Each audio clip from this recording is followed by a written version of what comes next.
खरंच एक अभ्यासू व्यक्तिमत्व या मतदारसंघाने निवडून दिला, त्याचा आम्हा सगळ्यांना अभिमान वाटतो। यानंतर ज्यांनी या गिरडी गावासाठी एक आगळं आणि वेगळं व्यक्तिमत्व या गिरडी गावानं अनेक वर्षापासून पाहिलं, आपल्या सगळ्यांच्या लोक जीवनामध्ये जे मिसळले, गेल्या अनेक वर्षापासून गिरडीच्या रानामध्ये बसले, झाडामध्ये भाकरी खाल्ली, झाडाखाली इथल्या बाजल्यावर झोपले आणि या गिरडी गावातल्या तमाम लोकांच्या गळ्यातला ताईत असणारे पण महाराष्ट्र राज्याचं नेतृत्व ज्यांनी केलं ते राष्ट्रीय समाज पक्षाचे संस्थापक सन्मान्य महादेवजी जानकर साहेबांना मी विनंती करतो की आपण या सभेला संबोधित करावं। प्रत्येक वादळ पेलू आम्ही, आमच्यात आत्मविश्वास आहे, पायाखाली जमीन पाठीशी आबाळ आहे, पाय रोवणी जमिनीमध्ये जानकर साहेब सह्याद्री सारखे ताट आहेत। जाऊन सांगा भैऱ्या सरकारला तुमची आता या वाघांशी गाठ आहे, तुमची आता या वाघांशी गाठ आहे। एकदा जोरदार टाळ्या सन्माननीय जानकर साहेबांसाठी।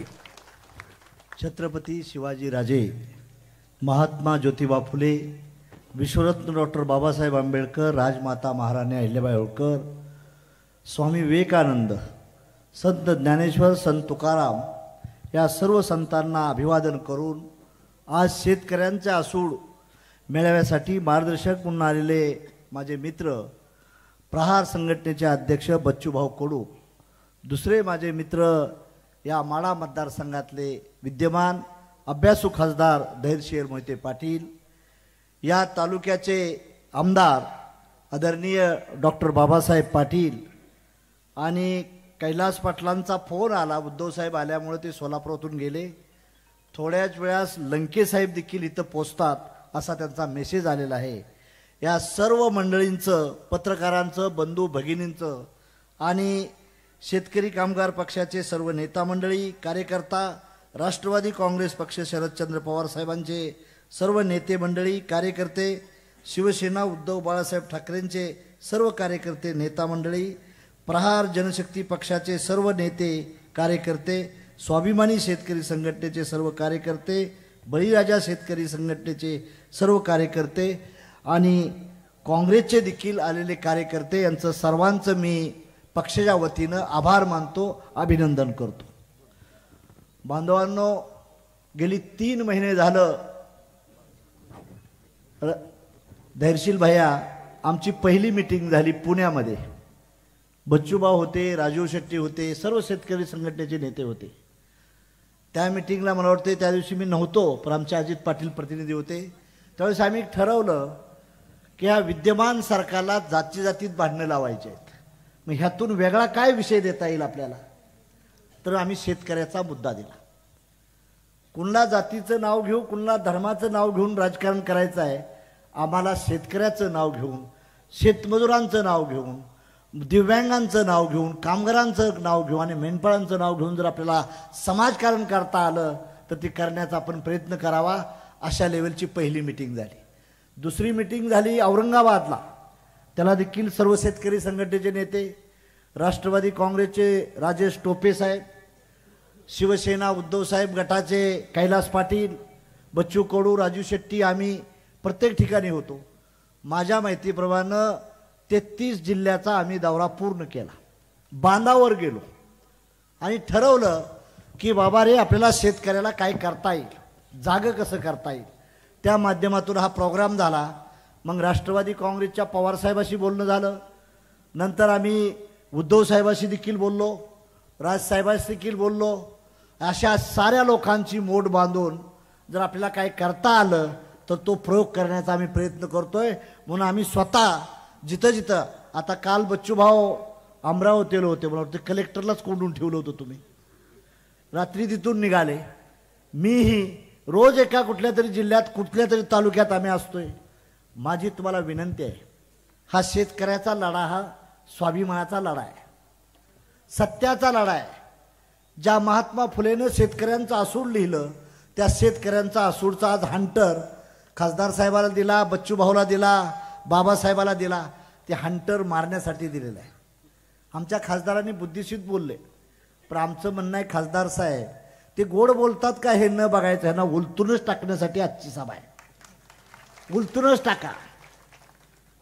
बच्चूभाऊ, चूक माझी बी होती, थोडी तुमची बी होती आपण ह्यांना आणायला, का तर त्यावेळेस खासदार साहेब तुम्ही आम्हाला विचारतच नव्हता. काँग्रेसवाली सुद्धा विचारत नव्हती. ती बघा वाचलंय नगराध्यक्ष जतचं आमचं बन्नेरवार साहेब, ती बी आम्हाला विचारत नव्हती.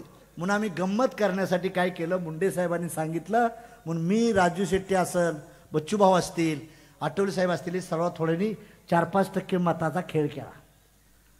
आज आम्ही लय मोठं बोलत नाही, बच्चूभाऊ आणि मी, राजू शेट्टी आम्ही दोघं चौघ आहे. कमीत कमी ह्यांची 24% मतं तरी लॉस करू, लॉस 24% मतं. आणि महाराष्ट्राचा मुख्यमंत्री व्हायला 24% मतं लागतात. किती? 24%. आणि आम्ही जर 24% त्यांच्याकडून काढून घेतली तर हे पंतप्रधान मुख्यमंत्री कसे होतील? होतील का तुम्ही सांगा बरं बघू.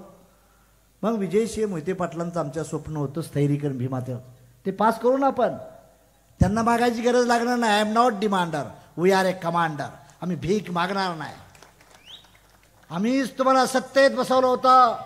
सत्तेच्या पाय उतार करण्यासाठीच आम्ही देखील घरादाराचा त्याग केला आहे. तुम्हाला घरी बसवणार, बांधवांना घरी बसवणार. आम्ही सत्तेत असो अगर नसू, पण आमचे कार्यकर्ते सत्तेत डेफिनेटली बसतील, यासाठी प्लॅनिंगची योजना चालू आहे बांधवांना.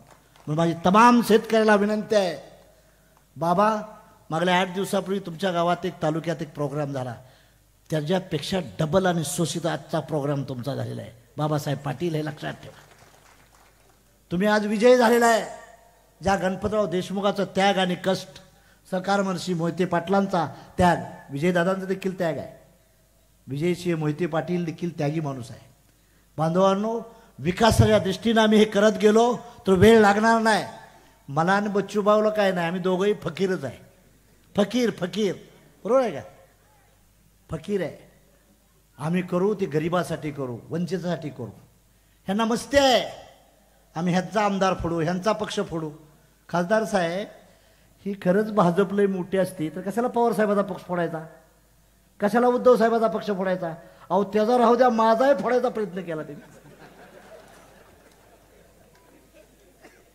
म्हणजे ही जर खरीच एवढी कॅपेबल होती, ह्यांच्यात जर इम्युनिटी होती, तर मग ह्याला फोड त्याला फोड कशाला पाहिजे होतं? अरे आम्ही स्वाभिमानाने जाणारे माणसं आहे. गेला तर गेला आमदार खासदार, भेणार नाही. हजारो खासदार आमदार तयार करू आम्ही, पण तुमचं सरकार ठेवणार नाही. मोदी साहेबाचा असू द्या किंवा देवेंद्रचा असू द्या, आमच्या जीवावर तुम्ही तिथं बसला होता. आम्हाला माहित आहे तुमचं वीक पॉईंट. आमचं वीक पॉईंट काय देखील नाहीत. आमचं वीक पॉईंट काय देखील नाहीत. पण आम्ही सांगू इच्छितो शेतकरी बांधवांना, तुम्ही स्वाभिमानाच्या मागं उभा राहा. आमची तुम्हाला विनंती आहे, त्यांनी काय करावं, ईव्हीएम हटवावं. ईव्हीएम हटवावून मस्ती दिखावून काय करायचं बघावं आम्ही त्याला. ईव्हीएम हटाव, देश बचाव ही भूमिका असेल. माझी आपल्याला विनंती आहे छोट्या छोट्या पक्षांना देखील, मी असेल, बच्चूभाऊ असेल, तुम्ही धैर्यशील भाऊ आणि काँग्रेसवाल्यांनी जरा समजून घेतलं पाहिजे. तुम्ही काय केलं पाहिजे, वाड्यातून खाली आलं पाहिजे, थोडंसं वाड्यातून खाली आलं. आम्ही तर बोर्डवर फिरतोयच. पोलिंग बूथवर चालायचा प्रयत्न करा, लोकात मिसळायचा प्रयत्न करा. ह्यांची हेलिकॉप्टर कुठंच लँड होणार नाही. ह्यांची हेलिकॉप्टर कुठंच लँड होऊन देणार नाही. आम्हाला काय ईडी बिडी काय भानगड नाही, काहीच नाही. डिझेलला पैसे नाही तर ईडी कोण पकडते आम्हाला? आता आलो त्या दोलतड्यानं 4,000चं डिझेल भरलं मला. 4 दिवस फिरतोय, मला 2 लाख रुपये नोटांचा हार मिळाला. 2 लाख.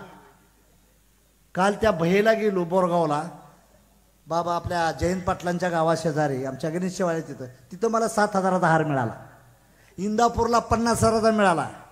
काल त्या सांगोल्याला आटपाडीला गेलो, तिथं 12,000चा मिळाला. आणि आज त्या ह्याच्यात मला माहित नव्हता पंप कोणाचा आहे. तेल भरायला पैसे द्यायला गेलो तर ते म्हणजे साहेब जावा चला, पैसे नाहीत घेतले. त्यामुळे आम्हाला दवाखान्याला कपड्याला पैसे कोण घेत नाही. त्यामुळं माझी विनंती आहे, तुम्ही फक्त मताला विकू नका, मताला विकू नका, मताला विकू नका. काही बिल्डरांना वाटतंय की आम्ही फार मोठा आहे, काय देखील नाही.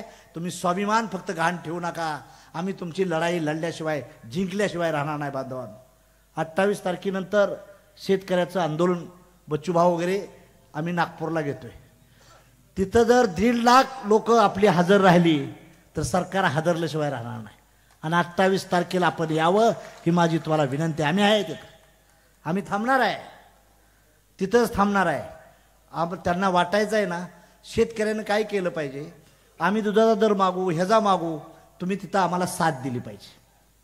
काय होतंय, आम्ही म्हणतोय शक्तीपीठ बनवलं नाही पाहिजे आणि ह्यांना 5 पटी दिलं का आमच्या परस्पर पैसे घेऊन देतात. आम्ही म्हणलं दुधाचा दर नको म्हणून पंढरपूरला आंदोलन केलं. रात्रीच्या 12 वाजता दुधाचं टँकर गेलं आणि आमच्याकडे येऊन बसले ते. दूध तर चालू झालं. अरे भारतात पहिला मंत्री मी कॅबिनेट होतो की दुधाला दर सर्वात जास्त दिला होता.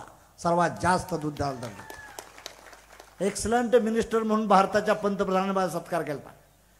आम्हाला सत्ता द्या पूर्ण. बच्चू कडू तुम्ही मुख्यमंत्री व्हा. मला काही संधी नाही. मला दिल्लीला फक्त पाठवताना मदत करा. आपण ह्यांना हसणारच आणू. तुम्हाला सांगतो काळजी करत काम नाही. काय नाही. मुख्यमंत्र्याला लय माणसं लागते त्याची काही गरज नाही. एक आमचं लय नाही ह्या साऱ्या मिळूनचं. तुमचं ज्यादा आमदार आहेतच. मला वाटतं उद्धव साहेबाचा आमदार जास्त आहेत. आम्ही फक्त जर एक 100च्या वर जर आपण आकडा गेला तर सरकार यांचं राहून देत नाही. आपण सरकार यांचं राहून देत नाही बांधवांना. आणि आता त्यांच्यातली काही माणसं आहेत ते आमच्याकडे लाईन मारायला लागली ती. त्यांची विद्यमान साहेब. त्यामुळं माझी तुम्हाला विनंती आहे तुम्ही आत्मविश्वासानं चालण्याचा प्रयत्न करा. 30 वर्षापूर्वी ह्याच गिरडीगावच्या स्टेजवरनं आम्ही सांगितलं होतं आम्ही बी एक दिवस सत्ता करू. आज मी माजी मंत्री म्हणून गिरडीच्या ग्राउंडवर आलेलो आहे. लक्षात ठेवा. एक दिवस जर बच्चू कडून मुख्यमंत्र्यांना साथ दिली तर मी बी पंतप्रधान म्हणून हेलिकॉप्टर घेऊन इथं येईन. हे लक्षात ठेवा. त्याची काळजी करू नका. म्हणून माझी तुम्हाला शेतकऱ्यांना विनंती आहे. आम्ही शेतकऱ्याची पोरं आहे. शेतकऱ्याची पोरं शेतकऱ्याच्या हितासाठीच काम करणार आहे. म्हणून आम्हाला साथ तुम्ही द्यावी. साथ द्यावी. आज चाललंय जिकडं जाईल तिकडे ह्यांचं वादळ ह्यांचं वादळ. काय देखील घाबरायचं कारण नाही. लोकसभेला काय झालतो. लोकसभेला ह्यांचा विजय झालता ना. चालता का नाही. नंतर जरी ईव्हीएमची भानगड केली नसती आता यांचं सरकार आलं नसतं. प्रत्येक विधानसभेत ह्यांनी 20,000 रुपये 20,000 मतं ॲड केली ती.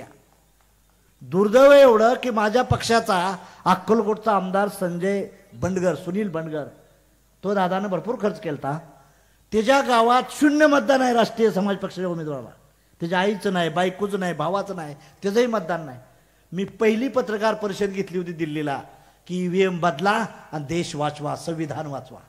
आम्ही पहिल्याच उठला म्हटलं होतं. पण माझी तुम्हाला विनंती आहे ईव्हीएमवर बॅन करण्यासाठी देखील आंदोलन करावं लागेल आणि रस्त्यावर यावं लागेल. जशाच तसं उत्तर द्यावं लागेल. जशाच तसं टिट फॉर टॅट. त्यानं एक मारली तर आपण बी 2 मारायची तयारी ठेवा तर तुम्ही टिकणार आहे बांधवांना. म्हणून माझी तुम्हाला विनंती आहे 28 तारखेला महाएल्गार शेतकऱ्यांचा आहे आणि नागपूरला आहे. आपण मंडळींनी तिथं येण्याचा प्रयत्न करावा. आमचा हौसला वाढवण्याचा प्रयत्न करावा. आम्ही यांना सुट्टी देत नाही. काय सुट्टी देत नाही. बिलकुल सुट्टी देत नाही. आम्ही आमचं थम्पिंग मेजॉरिटीचं सरकार आणण्यासाठी अहोरात्र जीवाचं रान करू.